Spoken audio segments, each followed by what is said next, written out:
Hey guys, welcome back to another edition of emphasized PGA DFS picks. It is ITK Nation 47 bringing to you the round two for the Arnold Palmer Invitational DraftKings Showdown picks. This has been a really interesting round one. We started out the day with Louis Oosthuizen withdrawing at nearly 10%, sending the entire DFS injury on tilt. From there, we got plays like Burns, Cam Davis, Tyrrell Hatton, Francisco Molinari, just a lot of dreadful carnage from those golfers. Even Hideki shot well over par, and I think Leishman shot over par. Just some carnage in the field. So we're gonna have to get some of the monies back. We're gonna be doing it round by round. So let's just hop in some 10K plays. We have Rory McIlroy at 10.5. He shot, a tying first round lead, 6 under. He had 7 birdies on his card, 3.1 on the approach. You even putted 3.2 on those greens. Nothing suggests Rory's going to slow down. This could very well be one of those tournaments where Rory goes wire to wire. Typically, when he wins, he does that. He laps the field. He goes wire to wire. He leaves no doubt. That's just how Rory wins tournaments. He's not a guy that comes back on Sunday. He's not a guy that, wins a tight battle down the stretch. Rory when he wins, he dominates, and we could very well see Rory dominate this field. So I'm probably going to be playing Rory every round, every weekend slate, and hopefully that does not turn around and bite me. We have Victor Hovland at 10.3. I think he's a good golfer. He had 5 birdies on the card today, only 2.8 tee to green, and he was 1.6 around the green. But he struggled on his approach. He struggled on his putts. There could be some suggest that Victor Hovland's running out of steam. He's been golfing a lot of tournaments. He's been in on those. He's been finishing really, high on the leaderboard in those tournaments. It could be just catch up with him. I mean, these golfers aren't superhuman. They're not going to top 5 every event. I think Victor Hovland's going to start going backwards. I think he's going to fade starting round 2. 9K, we got Bryson DeChambeau at 9.9, 2.8 off the tee, 4.9 ball striking, 5.3 tee to green, 2.1 on the approach. These are the best ball striking numbers I've seen from Bryson in probably 6 months since the last time he won the U.S. Open. I have not seen him hit the ball this well. He carded 6 birdies today, and he was just pretty much flawless on the course today. Rory, Bryson are probably going to be how I start most of my lineups. Maybe there's going to be like a one-off here we'll talk about in a minute, but these two are really slamming the golf ball, and I could see Bryson's putting catching up to where his ball striking is, and maybe him and Rory go toe-to-toe from here on out. I do like Sanjay M. He's putting 2.8. This is kind of like a very Sanjay round, but he struggled to really score. He had 1 eagle, but only 2 birdies. So he wasn't really consistent with his ball striking. He was only 1.4 tee to green. So my opinion, I think Bryson's a better play. Also, I think a better play would be Matthew Fitzpatrick. He shot 1.1 off the tee, but he had a 2.2 on the approach, 3.3 ball striking. He carded 4 birdies. I think you could potentially fit Rory, Bryson, Fitz in one lineup if we can find some value here in the 7K, 6K range. But for the most part, it's going to be Rory and then one of the two, Bryson or Fitz for me. I think Spieth and Casey are decent plays, but they're also the same play. I would not consider them to be a must. Spieth is pretty good everywhere but off the tee, and Casey was similar, but Casey had the 3.6 on the approach.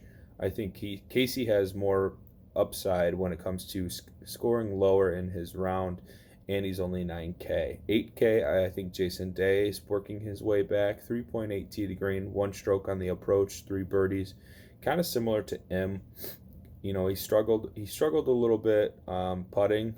How M struggled everywhere but putting. It's just they didn't score well, and I'm looking for guys that are more consistent in every facet of their game that helps them score. So I think Day would be a decent play, but not a must. Jason Kokrak was kind of like the play of the slate. when it came to round one.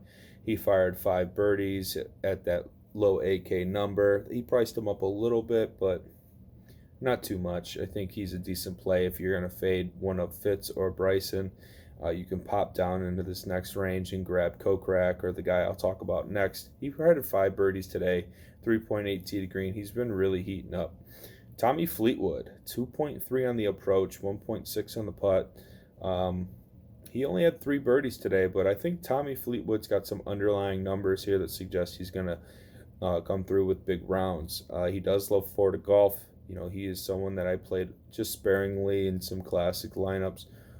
You know, I do wish that I played more Fleetwood and had overweight on him than playing just a few short lineups with Oosthuizen, but you know, it happens, and we can do nothing about it. But Fleetwood, I see is getting some public backing at his 40-1 price tag at the end of round one. I think there's some low numbers coming for Fleetwood. 7K at 7.9, Kramer Tringali, 2.6 on the approach. He had 2 birdies and one eagle, 3.1 tee to green. So the ball striking suggests that he's not going to slow down.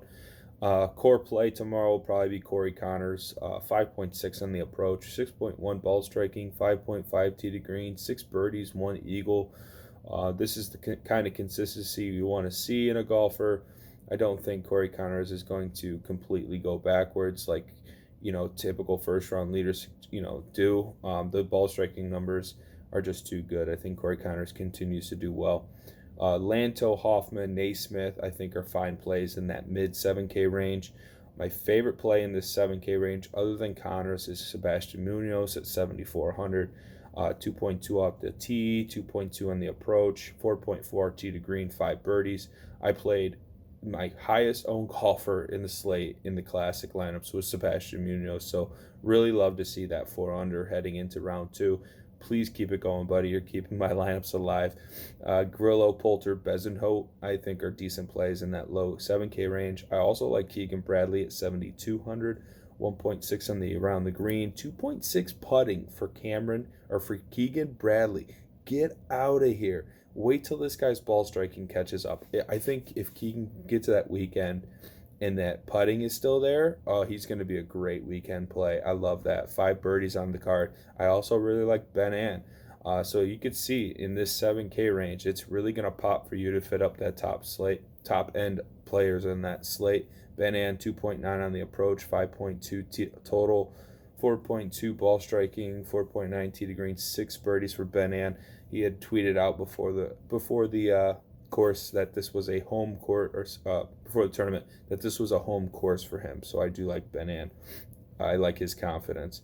Adam Long, Norlander, and Bobby Mack are also some plays that I don't mind in that low 7K range. 6K, there's not much, so I'm really pounding home this low 7s. But in the 6K, there is Lee Westwood at 6,600. He had 4.4 tee to green, 3 birdies. He went bogey free. And the only guy I researched throughout this whole slate, Westwood was the only one that went bogey free. I really like when he's being very consistent. Victor Perez at 6,500. He had done it mostly through putting, but you know, I'd rather take that shot at 6,500 with a guy that's only doing it with the putter than, you know, someone up here at like the 8K range or something. So I don't mind Victor Perez. And Martin Laird, if you want to punt, he looked like he was doing pretty well during his round today. So that'll do it for this round 2 breakdown for me, TK Nation 47 on Twitter. You can follow our Twitter handle for FSI at FSI_DFS.com. Find that Discord link in the bio. You can get to our Discord chat. You can get the core lineup that comes out, and then you can get, you know, any advice on what golfers you want to play. Really suggest you doing that heading into the weekend. And yeah, so thank you for listening in, and I'll talk to you tomorrow. See ya.